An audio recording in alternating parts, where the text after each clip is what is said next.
Among the terrible, useless, and brain-dead heroes in Overwatch, we have a tank that is capable of dominating the entire team just with his bare hands. He is smart, he is also very handsome and brave, but today, we are not going to talk about Reinhardt. Instead, we are taking a look at this weak, skinny, and racist... Oh, okay, never mind. Blizzard's evident obsession with weirdly shaped barriers is still going. Just take a look at this curved round thing, a rectangle but with round edges, and the newest addition, a hexagonal wall. I wouldn't be surprised if the next new tank had a barrier in the shape of a star. Oh my god, how do we design a new tank? I don't know, just add another shield in a new shape, make it difficult to place, and maybe the players won't complain. How excited am I for today's review in a scale from 1 to 10? Yes. Horrible emotes, awful skins, no wait, scratch that. Canon, racism, and very interesting gameplay. This is just a fraction of what we are going to dive in deeply in today's video. If all of that sounds good to you, then go get yourself some popcorn from your, for now, friendly microwave, because after watching this video, I guarantee you won't look at Roombas the same way ever again. Ladies and gentlemen, it is my pleasure to welcome you to the long-awaited and fairly chosen by the majority of my subscribers, this time, Ramattra review!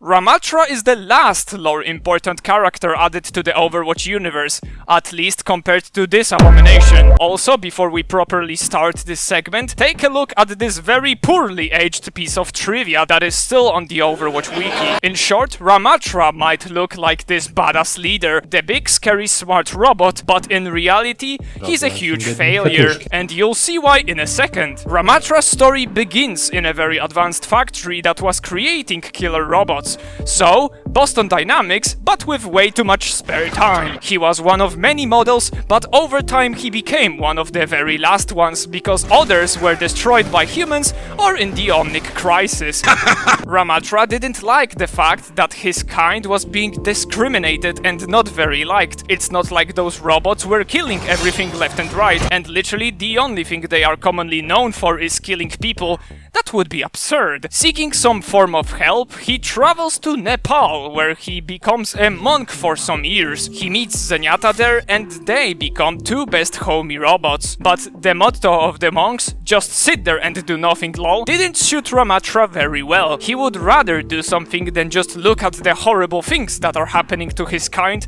Therefore, he leaves, and the bromance between him and Zenyatta is ruined. So, what is Ramattra doing in this situation? He makes some new friends and creates the Null Sector organization. He somehow convinces them to go break in a factory to create some more killer robots.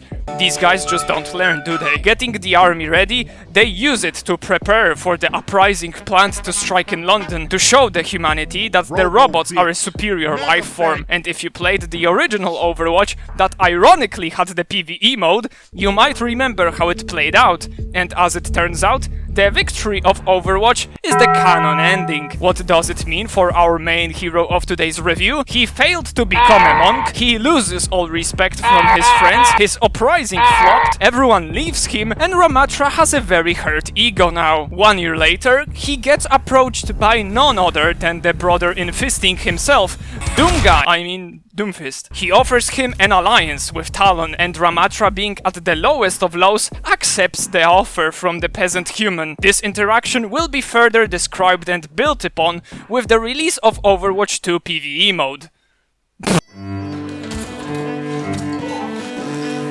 Drawing heavy inspiration from the "you and the guy she tells you not to worry about" meme was a fantastic choice. Bonus points for making his leading color purple, so I have no interest in buying any skins from him. Thank you, Blizzard. This hero is also one of the newest additions to our roster, so he doesn't behold an Overwatch 1 skin, making my job at describing and rating his original design way easier. His entire design is phenomenal! You can tell he is a heavy and dangerous machine. The iron ribs standing out give him this non-human look that gives you the feeling of power and fear. His face and neck region gives out some mysterious vibes with the fibers going far behind, and his headpiece looks badass. I don't usually do this for obvious reasons, but looking at his feet, they almost look animal-like. You don't have normal fingers, but rather sharp claws, emphasizing the aggression factor in his design. Just imagine Roombas with these kinds of feet. Speaking of aggression, when Ramattra feels like it,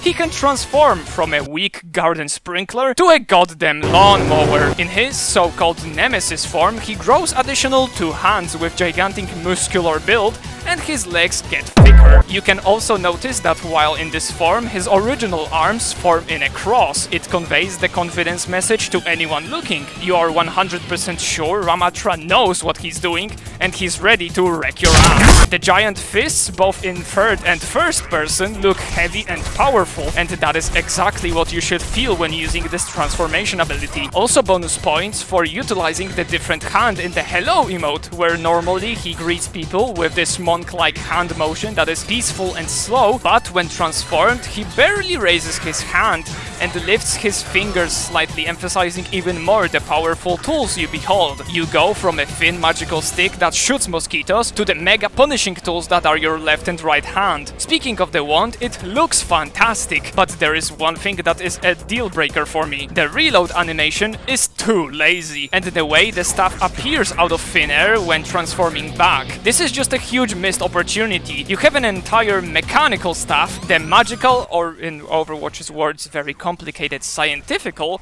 workings of the tiny projectiles, and the modern-looking floating ball itself. All of that is not utilized in the reload animation, and it just makes me sad. Instead, we have a small spinning sphere and one-hand motion. I know there will be people who will be like, "Oh, simply, but Zenyatta uses his hit only using his hands, and he and Ramattra are coming from the same place." I don't care. Wasted potential? Bad Blizzard. The rest of his kit also follows the main purple color, with the E ability being a satisfying animation of purple particles in a circle, and the shield placement indicator looks very funky. Me likey. And the last ability, the Anti-Transcendence. Just in case Ramattra wasn't connected enough with Zenyatta, maybe give him a Discord orb too. Oh, and speaking of Discord, link down below. Everything is explained on the server. If you like surprises, then come join. Thanks. All the sound design is perfect. I could listen to his primary fire on loop to get some good sleep. What about the skins? There aren't too many, but out of the available skins, the only good one is the default one, and maybe the Hulk wannabe. The others are a huge waste of credits, or even worse, your real-life money. Suffer as I have. Hot take! The entire Ramattra gameplay is just the Orisa from Overwatch 1, but instead of fortifying, you turn into a Reaper with bigger hitboxes. You have your shield, the spammable primary fire, some form of crowd control, and in Nemesis form, you are heavily limited by range just like Reaper. And because of that, I really like playing Ramattra. Sure, he doesn't have much mobility options, only running slightly faster when transformed, but somehow he's still really fun to play. His primary weapon is surprisingly very lethal when used properly. Keeping your aim on the level of enemies' head hitboxes is super effective. You don't even need to aim at all, because adjusting your aim by moving around with the WSAD keys is enough to properly land only headshots. To make this job easier, you can always drop a barrier right in front of you to ensure you can safely maneuver around and poke the living hell out of your opponents. I wouldn't rely on shielding your allies from afar, as it's really not that precise. The best way to utilize the shield is to use it very far ahead of your team so you can get to the front line safer, or place it right in front of you and your teammates to give them a safer place to defend. You can also block some sidelines here and there, but in my opinion, it's not as effective as the 2 previous methods I just mentioned. Also, I almost forgot to tell you that his shield has a unique decay mechanic, where it will hide itself after a small duration of time, so you must use it for a quick action. So singular pokes,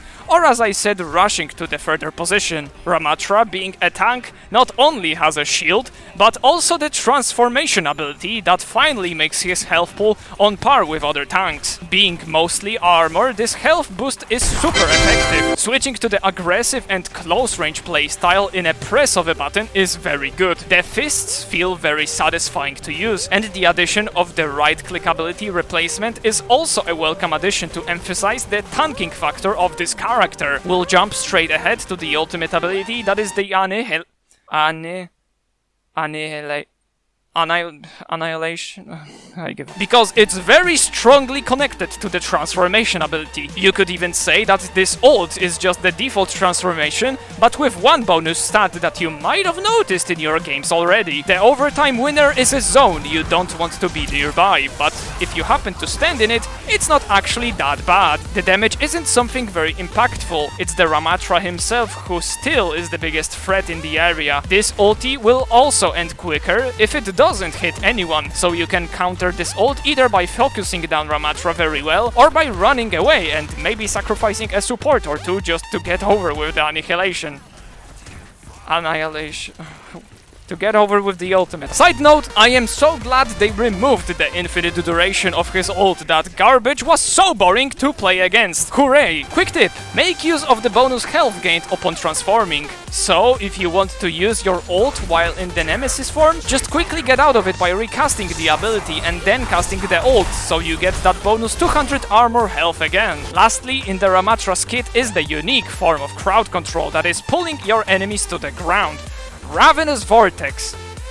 What a stupid name for an ability that does whopping 40 damage. Holy! For some cases, it might be good to keep the Pharah, Echo or Mercy to the ground, but it can also be beneficial for the enemies. How? For example, Doomfist's Slam can be activated almost instantly, and Winston can belly flop in a blink of an eye. The damage is practically unnoticeable, so instead of throwing this ability randomly, like I do, maybe save it for the slow effect that might be useful in the middle of a fight. Conclusion!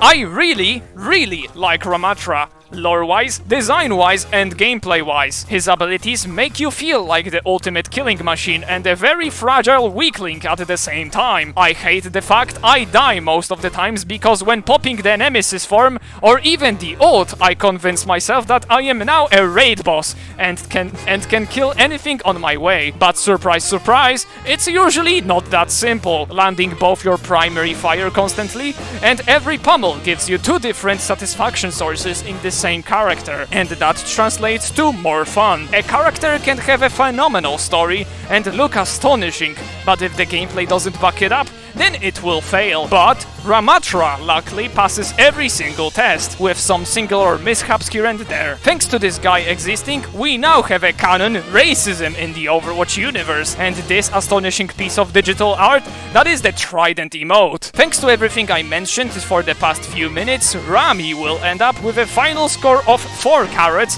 out of 5 pumpkins. Remember that you can always let me know down in the comments what hero would you like me to review next, and now it is time I address the enormous elephant in the room. You guys are basically insane. This enormous leap in the numbers is just making me speechless, because you guys made my tiny goal come true. That single-handedly opened a way for me to finally start treating this channel a little bit more seriously. What that means is that this is not the end, but rather just the beginning of the big adventure that is the channel of a lad named HeySimply. And remember to join the Discord server linked below. Hopefully every new handsome person that joined the Elite Club will not be disappointed with the content that is coming in the future. Once again, thank you so much, lads, for just being here with me, and we're coming for 10k next! And as always, thanks for watching, have a lovely day, bye bye.